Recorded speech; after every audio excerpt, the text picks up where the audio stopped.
Content warning. This episode includes foul language and discussion of violence. Listener discretion is advised. Hey, Amanda. Hey, Courtney. Anything new with you? Yeah. What's up? I set our Patreon up. Finally. So, as soon as we get the content edited, y'all are in for a treat. Yes, you are. So, we have 3 tiers. Tier 1 is Nefarious Nuggets. Nuggets. Ew. Tier 2 is Nightmare Nymphs. And tier 3 are our Zippy Zebras. And tier 4 is all the tears that I've cried editing an episode today. No, I'm kidding. But rest in peace, alphabetical order. We could call it Zippy Zombies. Nah, let's just keep it Zippy Zebras. I mean, what other podcast does that? Pretty sure none of them. I mean, come on. Nefarious Nuggets. Courtney, really? Yes, Nuggets. Nuggets. So we got some pretty awesome reviews lately. Yeah, we did. Care to read them? Yeah. So, okay, this one comes from somebody that named themselves Fatback Supreme. The title was Crust Approved. The boys at You Gonna Eat That Crust podcast approve of this pod right here. Good chemistry mixed in with interesting stories and humor. Keep up the good work, ladies, and we will be sure to keep tuning in. Aw, thank you. Yeah, and we've gotten several good reviews lately, so I'm just going to read this one and one more. So, awesome. This one says, funny but informative, and it's by somebody named Jim Pup 216. They say, love this podcast, set up like many other crime pods I like, and has even more humor than the others, so it's a little easier to listen to while working or driving. These ladies are absolutely great at storytelling and have lighthearted, sometimes raunchy humor, which I love. Great pod. And they totally, whoever this person is, they get us. They get us. Me too. I love them. Yeah. My favorite one, I mean, they're all my favorite, even the bad one, but... Oh, I don't know. The last one was pretty spot on. I like that one. Well, the bad one, I'm really tempted to make a shirt out of that one. Like, I really want to make a shirt out of that bad one. And then, seriously, like, who would not wear a Nefarious Nightmare merch with a bad review on it? I would sport that bitch everywhere. Do it. You know, we're gonna do it. We're gonna do it. But this one's by Alex HIJKLMOP, and I've been trying to find out who this person is, because I really wanted to reach out and just personally thank this person. This review actually brought me to tears when I first read it. Oh, I know which one. Yeah, the title says, shockingly amazing. I don't write podcast reviews, but I want to see Courtney win so bad. I want both ladies to win, but Courtney has made me laugh so hard during a rough time that all I want is for her to win. I typically don't agree with too much comedy and true crime, but this I can get with. They truly care about victims and roasts murderers. I wish everyone I sent this podcast to loves it as much as I do. I don't know who the hell you are, man, or person. I don't know who you are. I don't know if it's a man. I don't know if it's a woman. But email us. I call everybody man. I'm sorry, but thank you. Courtney really wants to thank you, so email us and tell us who you are. Yes, please tell me who you are, because I've been trying to find out exactly. Like, I thought that this was Alex from Weird Distractions. I was like, did you read this review? And they're like, I don't think so. But you made them feel bad now. Come on. No, she's like, no, but I'll write you a review. I was like, no, you really don't have to. I want to know who this is. So whoever you are, please get in touch with me. I really do want to personally thank you. I might send you a shirt or something. I don't know. But to know that, like, I was able to help you through a rough time really means a lot to me, because I've listened to some podcasts that have helped me through a rough time, and I get how you feel. Like, I can't imagine how I would. I don't know. I was speechless. That review was a much needed thing to read that particular day, because I was having a rough day. So thank you. So, but yeah, love those are a few of the really good ones that we've gotten. So Love them all. They're all so great. Send more. Send more. I want to read more. Yes. We'll read them on here every time. Yeah, and you know what? I mean, those reviews, even the bad ones, which, we prefer not to get bad ones, but fucking whatever. But, like, reviews really do help push us out and get us seen, and that's exactly what we're trying to do. Our end goal is to be able to give back to the victims. I mean, unfortunately, right now, everything that we're doing does go directly back into the podcast, and it's been very apparent that we need to put back to the podcast for now because my computer really just made me cry today. I won't get into it, but basically I almost lost about 8 hours worth of work. So, but we do want to increase our visibility, so please continue leaving us reviews. Tell your friends about us. Like, we really appreciate it, and we really love our fans, guys. Our fans are the best. Like, I can't even begin.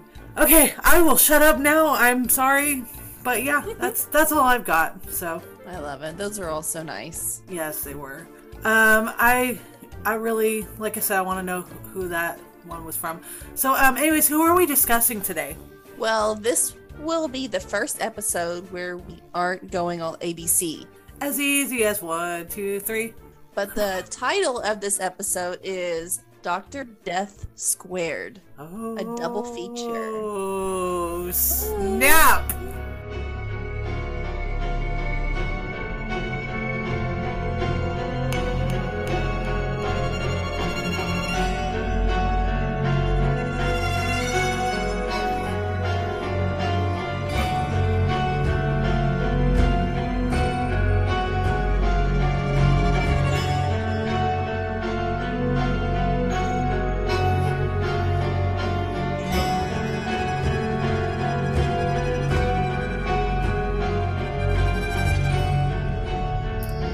Like Dr. Death paid me a visit, or like a meteor named Omicron hit my household.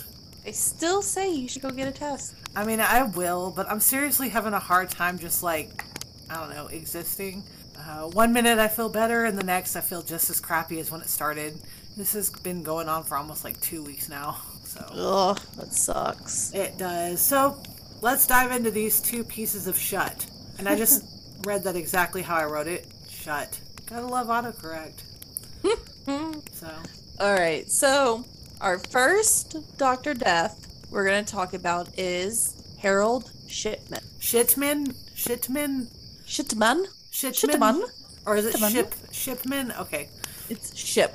Like a sailing ship. Like a pirate ship. Like a pirate ship. Pirate ship. Not a pirate not a pirate shit.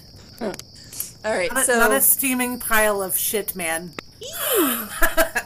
Oh, I did not mean for that pun, but we're keeping it. Okay, so Shipman. Shipman. Yeah. All right, so Harold Frederick Shipman, known as Fred, was born on January 14th, 1946. He was the second of 4 children, 2 parents, Vera and Harold Shipman. Okay.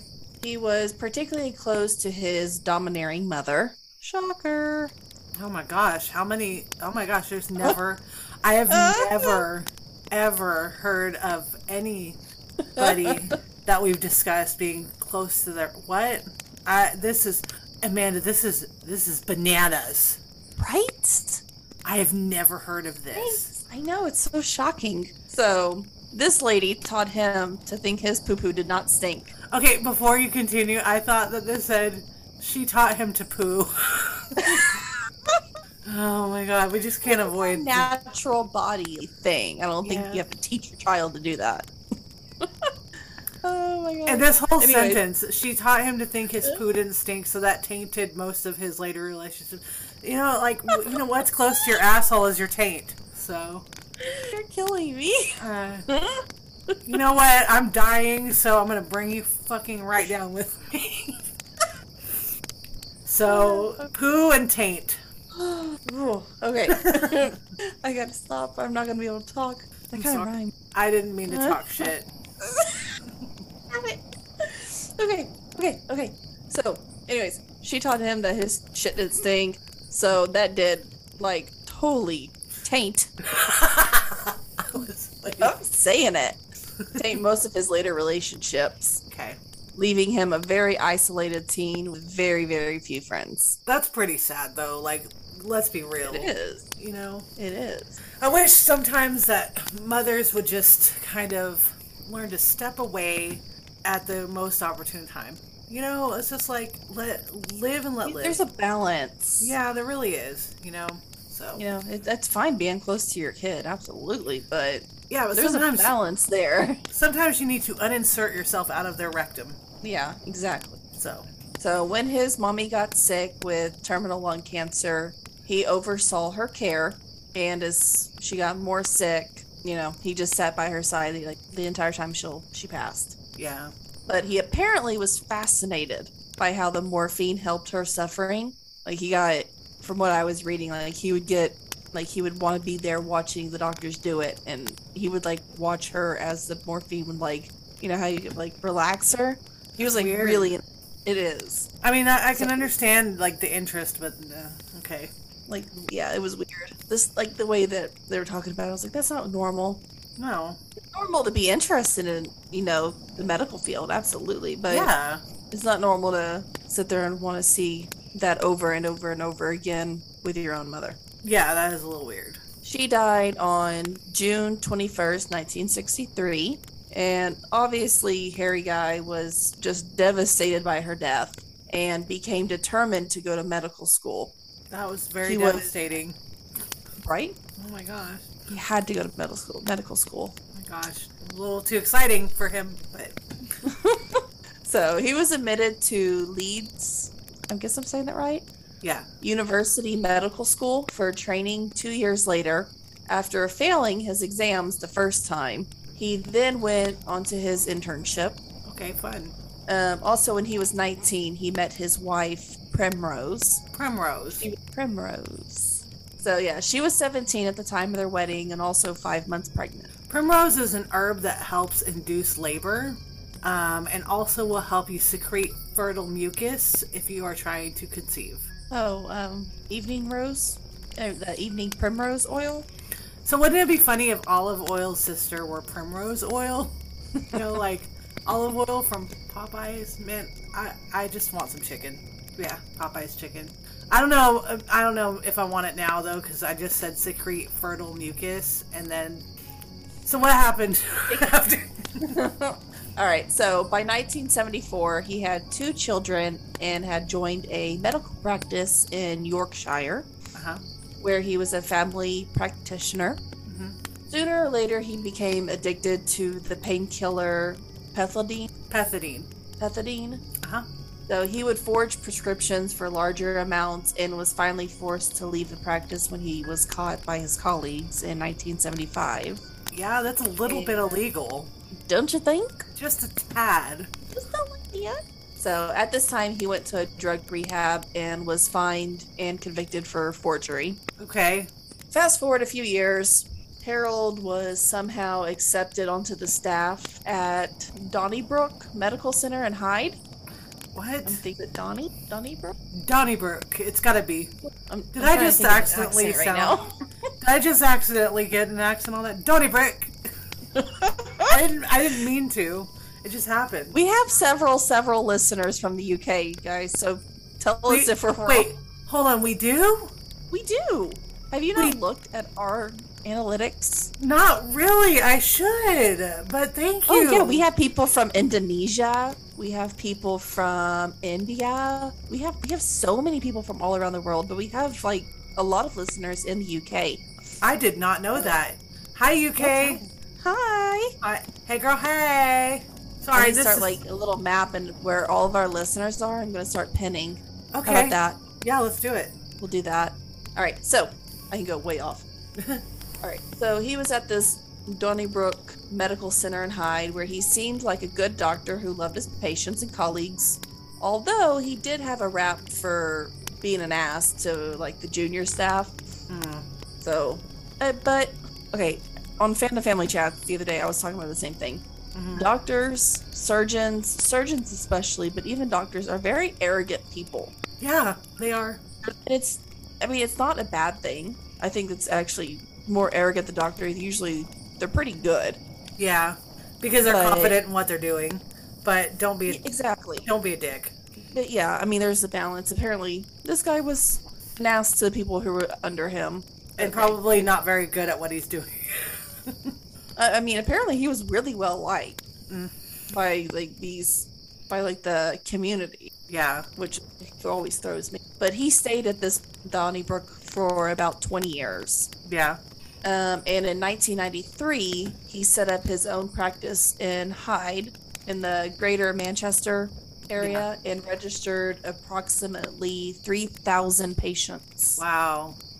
So, turns out he began murdering patients like in the early 1970s as a new junior doctor. Oh, wow. Yeah, but he committed the majority of his murders between 1977 and 1998. That's a long time. Right? That's a long time to like fly under the radar like that. Very long time. Yeah. That's why this Dr. Death blows my mind. Yeah. So each had died from a lethal dose of, how do you say it? Opiate. Is it opiate? Did I spell it wrong? No, you spelled it right. Opiate. Okay. All right, which is pretty much, the opiate is the dimorphine, which is pretty much the pure medical grade heroin. Yeah. So most of these poor people were found in their own homes, often like in the afternoon, fully clothed, sitting in front of a fire or with the television going. Wow. So it wasn't like an immediate, like they would die at home. Well, I mean, okay. So that's how he keeps going under the freaking radar. Yeah, that's fucking fucked up. Right? These people are just at home alone and just like keep dying. It's just awful, awful, awful, awful. Yeah. So most of these, where was I? Oh, the average age of Harold's victims in Hyde were usually around 76. So they were all elderly victims. Yeah.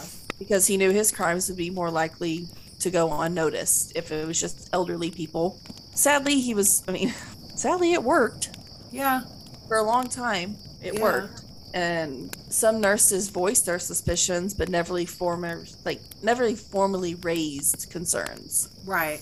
Oh, and even like Primrose was believed to have no idea about Harry's dark side. Now, how much do you want to bet, though, that couple of things? You mentioned that he was arrogant and he treated his juniors like shit. How much do you want to bet that some of these nurses, they voiced their suspicion, but they never formally raised concerns? It's probably because they were kind of intimidated. And then how much do you want to bet that Primrose did know, but she also was probably intimidated by him? Yeah. You know? Also, I really wish I had a back scratcher. But anyway. Do you have a noodle utensil? It works. No, but I have this thing. It's my daughter's toy. Nope. Perfect. Did not work. I have a pen. Oh. Guys, if you hear extra background noise, that's me trying to relieve my back scratch her back. Yeah, sorry. I'm not editing it out. I'm a human. That's not helping at all. But okay, whatever. I'll just ignore it. Just wiggle. Wiggle.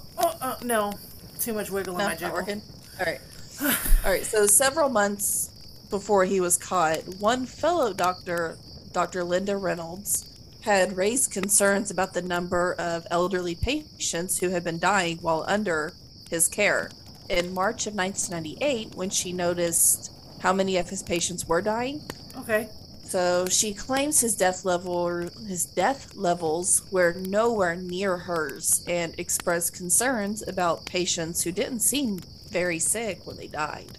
Good for you, Miss Reynolds. Right? Yeah. And she said something. Thanks for blowing the whistle. Somebody needed to. Yeah, for sure. I mean, if you're suspicious about something, say it. See something, say something. Exactly. Yeah. So, yet, despite clear evidence, the police, coroner's office, and local health authority all failed to investigate this properly. Oh, wonderful. Fucking awesome. So, old Harry's crimes were finally uncovered after he forged the will of one of his victims. Oh, God. Yep, Kathleen Grundy. She apparently, quote unquote, left him everything. That's not suspicious at all. Don't be suspicious. So, don't be suspicious. Don't be suspicious. The most annoying song on TikTok. Okay. So he claimed that he was the benefit of Kathleen, who died on June 24th of 1998. She died under his care, leaving him a total of 386,000 pounds. Okay. whatever that equivalent is to American. But I don't think we're too far off, right? Give me just 1 second. I will look that up real quick. All right, so you look it up. Tell me in a minute. Okay. All right, so Kathleen was a former mayoress of Hyde and was a very well-loved woman who worked for numerous charities. And she was also a very active 81-year young lady with no serious health issues, and her death was very unexpected. Wow. Yeah. So what is that equivalent? 386,000 euros, or pounds, I'm sorry, is equivalent to $518,639.25. So like $500,000 in U.S. money. Yeah. And he thinks that's just going to slide under. Oh, man. What an idiot. So cops grew suspicious when a pattern emerged between his home visits and deaths of his patients. Okay. So they exhumed Kathleen's body on August 1st, 1998. And let me just go on record to say he's already kind of fucked up a lot of families' lives and everything like that. But how fucked up that they had to exhume a corpse to get evidence off of something suspicious and completely re-traumatize that family all over again. Absolutely. Fucking Harold Shipman. Shipman. Right. That's what it is now. All right, so they tested her corpse to reveal that she had, in fact, been killed by diamorphine overdose. It was still in her muscle tissues. Wow. Yeah. Luckily, they needed proof. Yeah, no, for real. And I gotta say that I don't know what it is about just this. This may have absolutely nothing to do with Gloria Ramirez, but I'm so getting Gloria Ramirez vibes off of this case. Why? I don't know. Wait, did Gloria Ramirez happen around this time? No, she was before this. Okay. Huh. She was before this, I believe. Yeah, there's no way that this is connected. A 911 episode. Yeah. Was just like the Gloria Ramirez kind of case, but it was that happened in the ambulance and not at the hospital. Anyways, way off track. Okay. Fun fact. All right, so after that, 11 more victims were exhumed over a 2-month period. Okay. And the police apparently had a hard time getting permission to exhume bodies because the people of Hyde found it hard to believe that their beloved doctor could do something like this. Oh my god. What a psychopath he must have been to seem so normal when he was such a monster. Well, that's a lot of these people, unfortunately. Yeah. Yeah. Those are the worst of the worst. Yep. So a police Dr. expert. Ted Bundy up in there. Exactly. So a police expert checking on Harold's surgery computer later found that he had made false entries to support the causes of death he gave on the victims' death certificates. Wow. Yeah. Wow. There isn't really much details into the murders since he never really spoke about them. So we're just going to get into this crapbag's trial. Okay. Harry's trial began on October 5th of 1999. Okay. He was charged with the murders of Marie West, Irene Turner, Lizzie Adams, Jean Lilly, Ivy Lomas, Muriel Grimshaw, Marie Quinn, Kathleen Wagstaff, Bianca Pomfret, Nora Nuttall, Pamela Hillier, Maureen Ward, Winifred, love that name. Winifred. Oh my gosh, it's so gorgeous. So Winifred Malore, Joan Malia, Kathleen Grundy, all of whom had died between 95 and 98. Wow, that's a lot. Yeah. So on January 31st of 2000, after 6 days of deliberation, the jury found Harold guilty of killing 15 patients by legal injections of diamorphine. Wow. And forging the will of Kathleen Grundy. So the judge sentenced him to 15 consecutive life sentences and recommended that he never be released. Wow. Boom. Thankfully. Yeah. I don't know how that would go any other way. I'm looking at this, so he also received 4 years for forging the will. Yeah. It's you might as well just throw that out because he's already got 15 life sentences. But okay. Hey, they still charged him with it. That's fine. They did a great job, but it's why not just either go big or go home? You know what I mean? Oh, yeah. And I'm going to actually kind of get into that, too. Okay. So Harold consistently denied his role in any of this. Of course he did.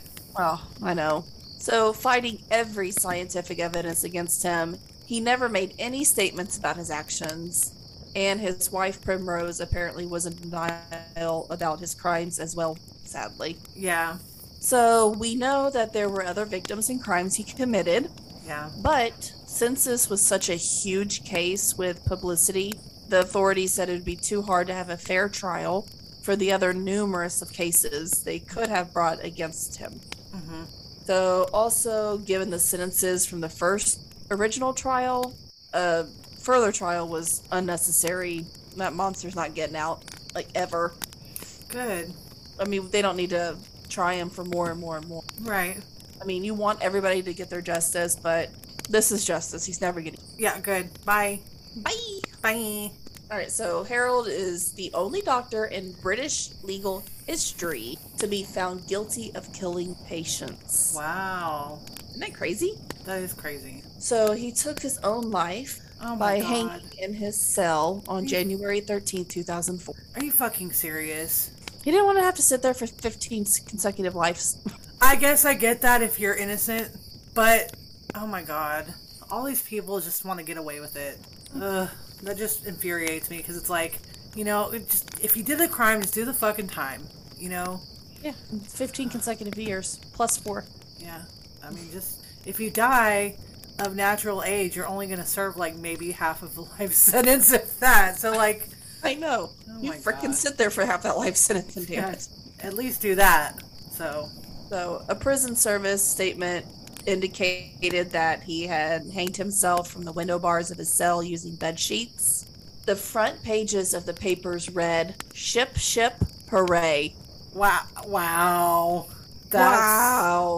It's like, wow. Okay, I am very conflicted on that because half of me is like, good for them.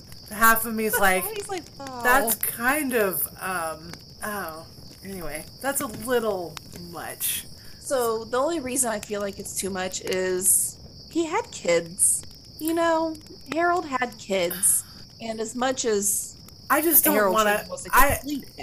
I don't want to glorify the suicide of an actual coward, which this man was. That's what my whole thing is.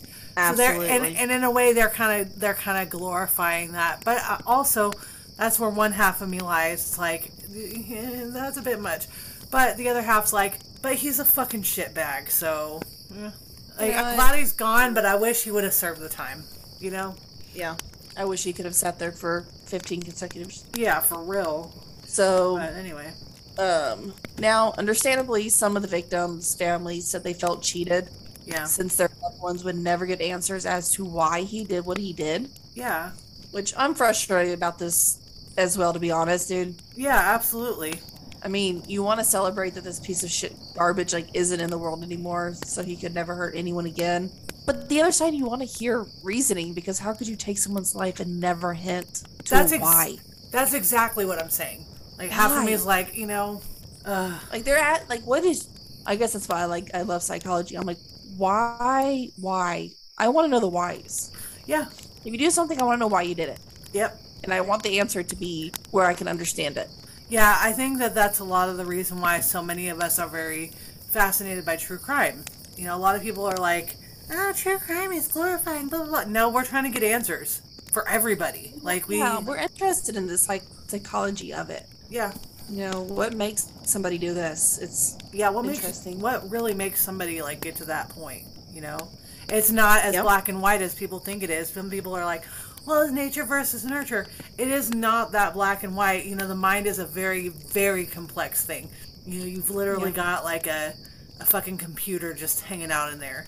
You know, and it takes, it's a huge mystery.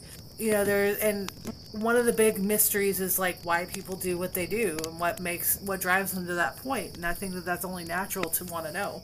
So yeah, absolutely. Oy. Now, as to his suicide, he didn't leave a letter or anything, but he had told his probation officer that he was considering suicide so that Primrose could receive a National Health Service pension and a lump sum. So Wow. even though he had been stripped from his own pension, Primrose received a full NHS pension, which she would not have been entitled to if he died after the age of 60. Oh, wow. Yeah. And like he was apparently like 58 right before his 59th birthday. Well, I So guess. I think that's why he did it. I guess good for you, Primrose. Yeah. I don't know. I wouldn't want any of that fucking money. So apparently Harold had been emotional and close to tears when his refusal to take part in courses, which would have encouraged him to confess his guilt, led to privileges, including the opportunity to phone Primrose being removed. Freaking boohoo, I know. Poor. So you. Privileges, I know. I was like, boohoo. Especially, I mean, what? Forget the victims.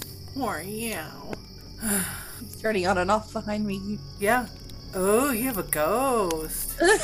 You have Internet's messing with me. I don't know. All these lights are smart lights. You guys can't see it, but Amanda's got like flickering going on in her little studio right now. So. It keeps getting light and brighter and darker. Yes, I just saw it again. Oh my god! Wow. Messy. Okay, well, we will get back to everybody and let y'all know if this is a prank that is being played. All right, we're gonna continue on. I'll keep you guys updated. I think it's Harold Shipman though. Apparently, he's pissed at me talking shit about him. Yeah, well, maybe he shouldn't have killed all those victims. So. All right, we're gonna ignore that.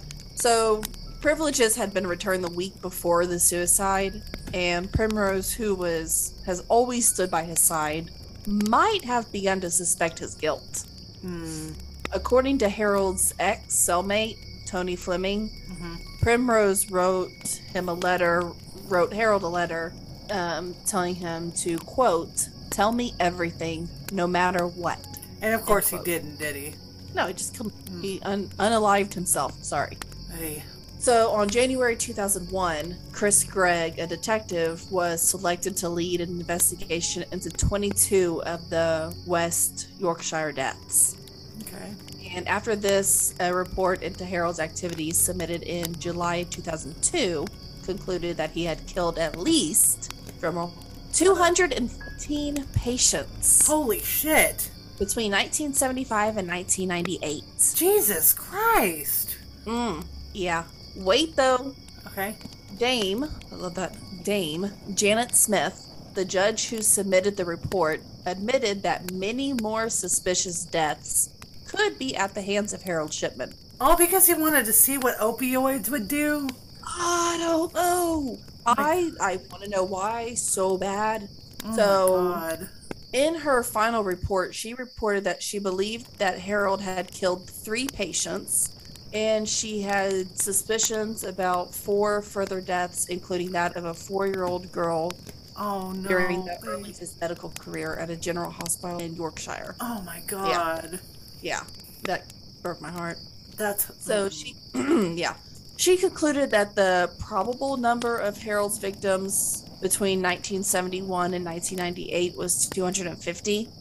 So in total, 459 people died while under his care. Oh my God. But it's uncertain of how many of those were victims, as he was often the only doctor to certify a death there. Jesus. So, I mean, we're going somewhere between that number. That's a lot. I got this ghost behind me, y'all. So, did you find out if this was like a prank? He's not messaging me back, so it means he's not on his phone, which means it's not him. So, Amanda's been saying that she's never had a paranormal experience, and I think that she has now had one, so. He keeps doing it. I'm glad you can see it too, and it's not just me over my head. All right. Stop! So, Whoever you are, please just leave Amanda's house. excuse me. That's enough. I get it. Okay, I see you. All right, so jumping back in. Okay. Also, the General Medical Council charged 6 other doctors who signed cremation forms for Harold's victims with misconduct. Wow. Claiming they should have noted the pattern between Harold's home visits and his patients' deaths. Wow. All these doctors were found not guilty. Good. So Primrose was called to give evidence about 2 of the deaths during the inquiry. She maintained her gross husband's innocence before and after the prosecution. I mean, of course she did, but she's kind of stuck between a rock and a hard place. He's dead. Yeah, he is dead, but I mean, you know, like, she loved him, and she loved what she knew of him, and I get it. I know, okay, yeah, gag me with a spoon. That is, like, the oldest saying I've ever used on this podcast. Gag me with a spoon. Gag me with a spoon. You okay? Yeah. I forgot to plug it in. Oh, I thought the ghost had pulled it out. Oh, no. I forgot to plug it in. All right, so in October 2005, a similar hearing was held against 2 doctors who worked at Tameside General Hospital in 1994, who failed to detect that Harold had deliberately administered a grossly excessive dose of morphine.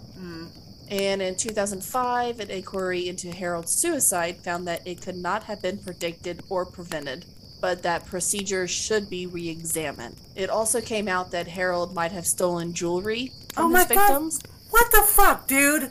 Like, what the But what else did you do? Did you engage in bestiality with a cow?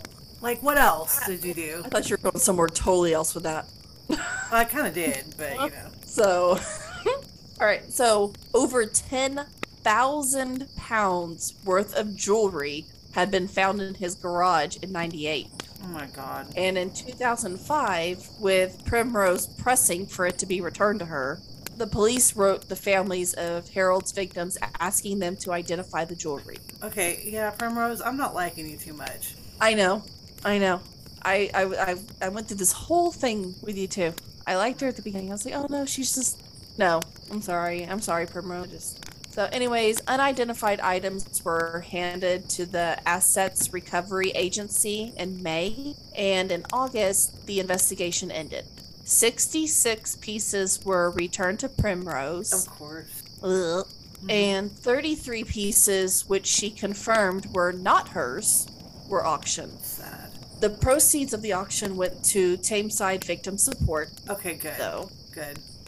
So, I mean, I felt a lot better about that. Yeah. It's sad the way that do it. Only 1 piece was actually returned to the victim's family, and it was a platinum diamond ring. Wow. For which the family was able to provide a photograph as proof of ownership. Yeah. So, I'm really sad more weren't returned, but thankfully the proceeds went to something good. Yeah. And also a memorial garden called the Garden of Tranquility opened in Hyde Park in July of 2005. Wow. Yeah, so that is the case of Harold Shipman. Okay, so, you know, I had to mute that a couple of times because I thought I heard somebody tapping on the door. Oh, is that your ghost? I guess I have one now. That's crazy. They went to you. Harold's for here. Let's take a brief, I'm Edward October, and I'm here at the Octoberpod Ranch in the Great Smoky Mountains. Almost every night here, there's a ghost story party around the campfire. In my family, we believe that scary stories are best told around a roaring fire with a bottle of wine. That's why bold individualists everywhere choose Octoberpod for their retro horror thrills. Our stories are so good because they're told with such care, understated, moody, and, above all, chilling. Why don't you join us? For retro horror of impeccable taste, choose Octoberpod. Find us on YouTube or at octoberpodvhs.com. Octoberpod. Retro horror for bold individualists.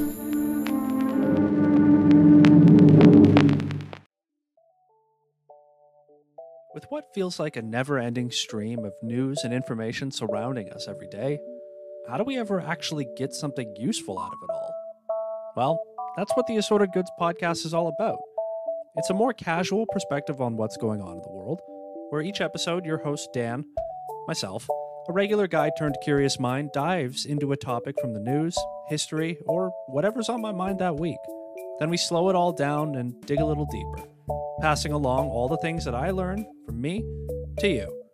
Subscribe to Assorted Goods wherever you listen to your podcasts, and join me on my journey to learn a little more. And not be too serious about it. I'll see you there. Alright, so, well, we just verified that, we both have ghosts. That's fun. Amanda had, like, the lights and stuff, and then there was a bunch of tapping on my door from nobody. So, Fun!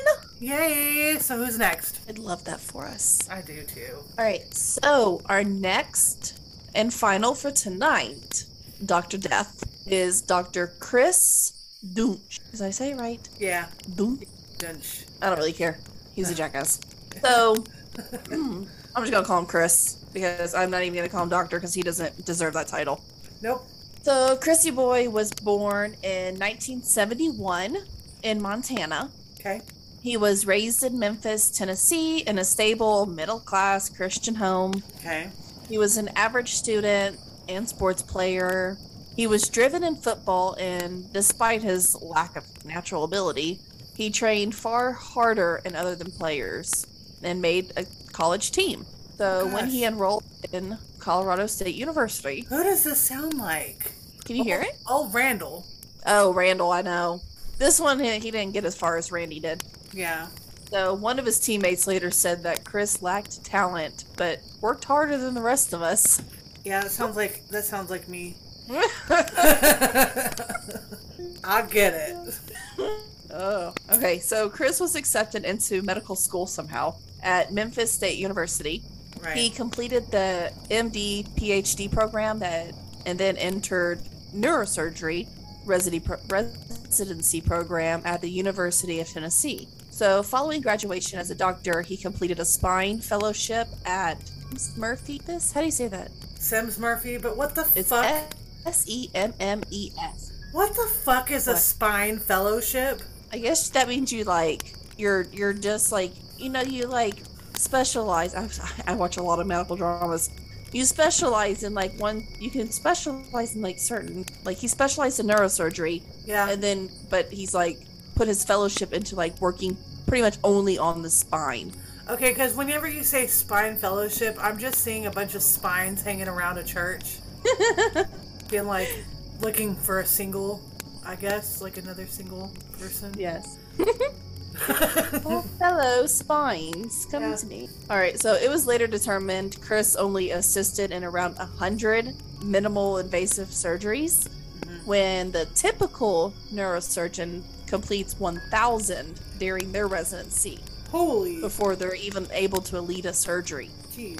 So, I think he was a little behind. Yeah, just a tad. Chris obviously fell through the crack. And he even had a drug problem, which ended up turning into a suspension period and rehab.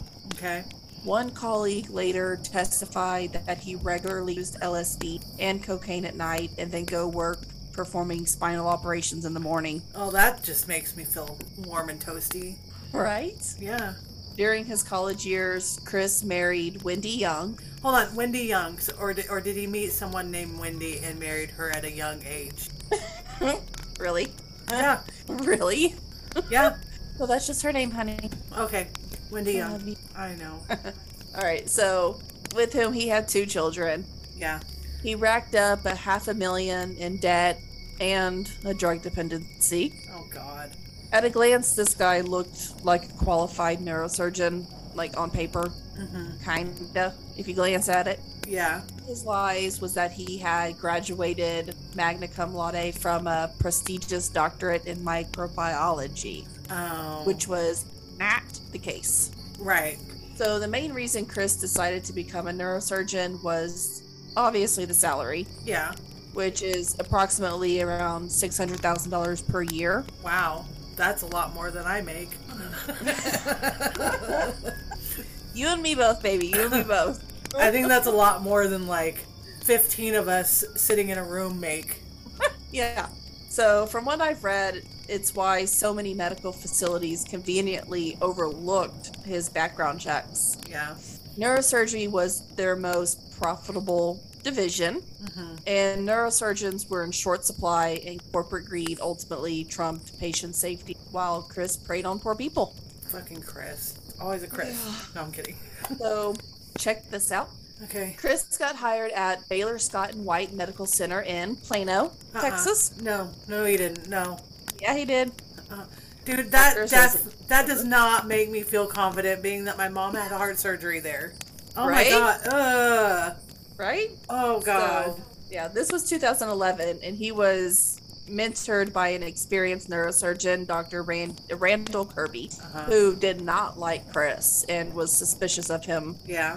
He was quoted later saying, Dr. Dunst had no business in the operating room, and he could not wield a scalpel, end quote. I like this guy. Yeah, Randall, you can come, I guess, join our podcast with us. I was going to say you could have a beer with me, but I don't drink, so. Hey, you had good senses. Good job. Yeah, thank you. So, after 5 majorly botched surgeries, the hospital allowed Chris to resign rather than being fired. Oh, come on. Much bullshit. Wow. Later on in the investigation, we learned that Baylor feared he would win a wrongful dismissal that could cost the hospital millions. Yeah. So this means that nothing was reported to the National Practitioner Databank, which kept an easy access of records for problematic physicians. This is bullshit. Yep. So none of the following was reported. Let's get into a few of the things he did.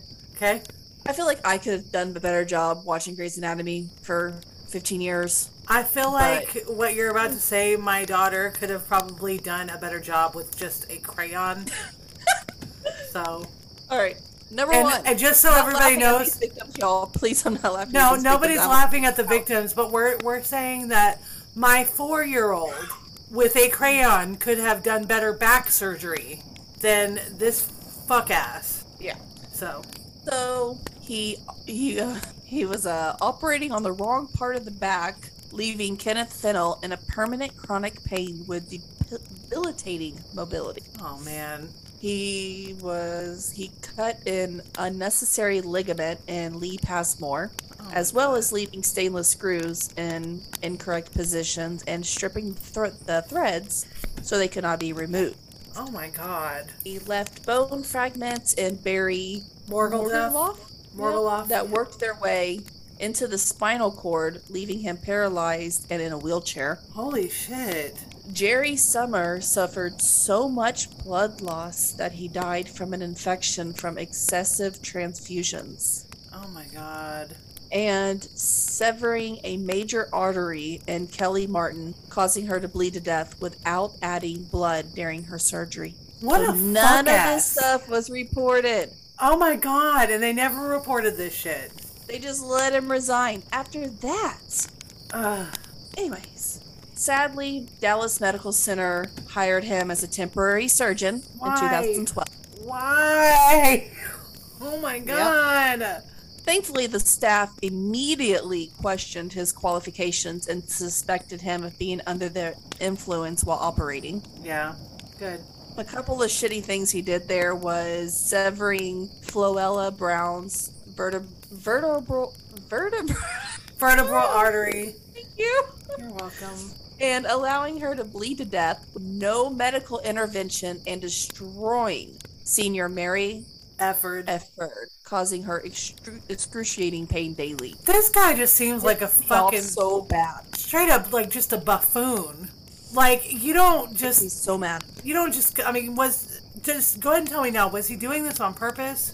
I don't think so. I just don't think he knew what the fuck he was doing. Okay, I'm just saying. And he was too arrogant to be like, nope, I can't do this. And he liked the money. I'm just imagining arrogant asshole.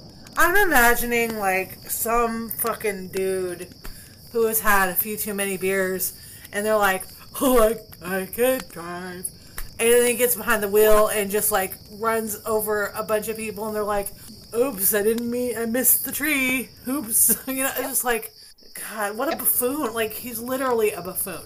He is completely. So Dr. Robert Henderson performed a surgery on Mary after Chris did, and saw what an awful job that he had done, and he began investigating his history, which was now following him around. Good.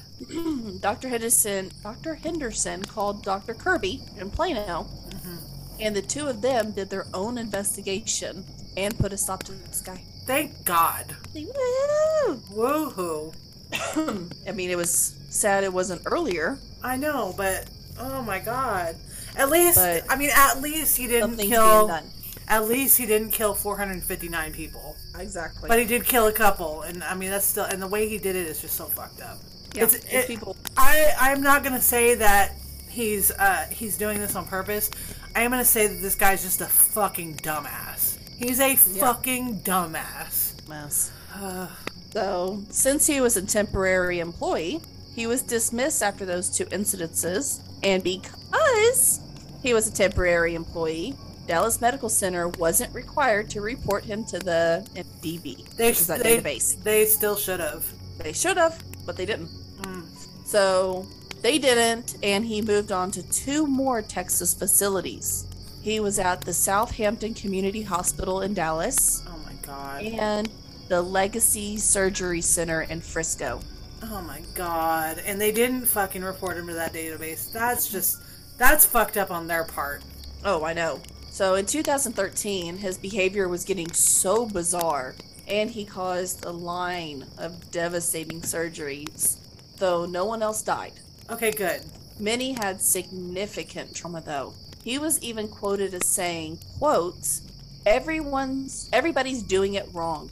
I'm the only clean, minimally invasive guy in the whole state. Oh, fuck yourself. You know, fuck yourself. Right? And exactly my oh my god. Go minimally invade yourself. Yeah, one of the things I said. All right, good. University General Hospital in Dallas was his last operation. Oh god. He severed Jeff Glidewell's esophagus and the artery next to it. You gotta be kidding. He's not gonna go away. Alright, get this shit. Okay. To stop the bleeding, this guy stuffed a sponge down his throat and sewed it up with the sponge still inside. What? This guy choked. This guy almost choked before others removed it. Please tell me that they fucking reported him to that database after this. On June 26th of 2013, right after this, the Texas Medical Board did suspend his license. Bye, motherfucker. Yep. This was only after the appeals by Dr. Kirby and Dr. Henderson, who told the board that Chris was a, quote, sociopath. Yeah, and a dumbass. Yes. And I mean, sociopath and dumbass are not the same thing, but he's both of them, so. Absolutely. Oh my not god. Even a question. So the board investigated, with most of its members not believing that any medical doctor could be this incompetent. I mean, I'm blown away. So again, we're not laughing at the victims. We're laughing at the dumbass that, oh my god. We're roasting him, okay? Okay, Texas, you guys, we are I guess a loud and proud state, but this should have been reported from I want to move. I want to move. So me too, baby, me too. All right. So, all right. The board investigated all this. They eventually found out otherwise and took his medical license away faster than sheriffs from Clueless, man. Oh man. Yes, I understood that. Yeah, you told a good one. Cher, by the way, guys, in case you've never seen the movie Clueless, Cher lost her driver's license. Oh, I think she ever got it.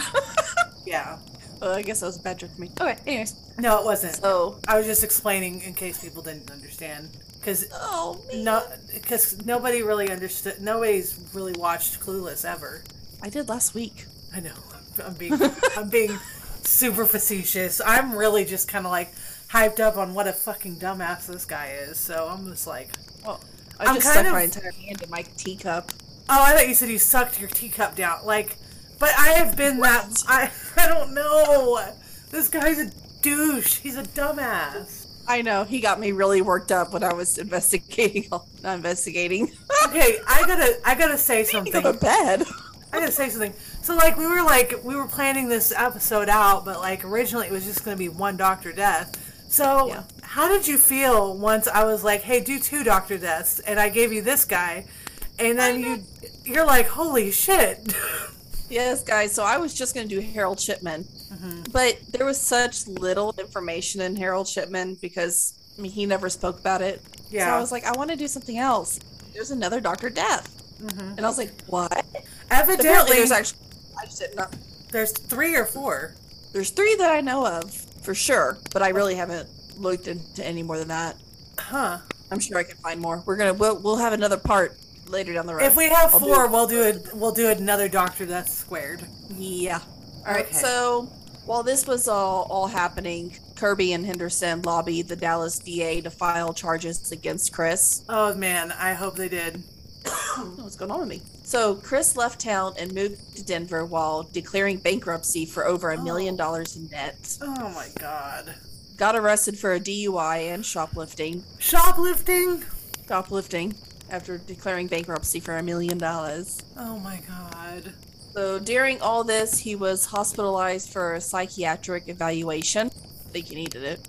And in addition to this, private lawsuits began against some of the medical facilities that allowed him to operate.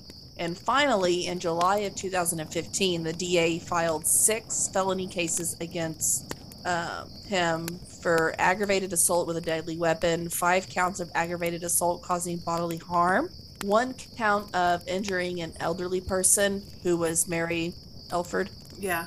Murder charges weren't filed as the DA felt the state couldn't prove his clear intent to kill anyone. Yeah, he didn't have any intent, but he sure was a dumb shit. I know. So despite a piece of evidence turned over by his now ex-wife, an email to her from Chris stating, quote, "I am ready to leave the love and kindness and goodness and patience that I mix with everything else that I am and become a cold-blooded killer." Okay, so even with that may be evidence, but I do know that people get into a fit of rage. Like you did mention earlier that he did cocaine, right? That might have been a rage-fueled email that had nothing to do with what his actual intent was. Yeah. I'm not saying that I am siding with the guy. I am saying that it is very hard for me to believe that this guy is cold and calculated enough to actually plan this. I think he's a dumbass. Yeah, I think he's just too arrogant to admit his mistakes. Yeah, I think he's just dumb. He's a dumbass. So. Yep. So, after a 15-day trial, though, the jury found Chris guilty on all counts. I can't believe the trial took that long. I know. I thought it would be a lot quicker, too. I was actually surprised about that. The appeals court upheld his sentence of life imprisonment. Okay.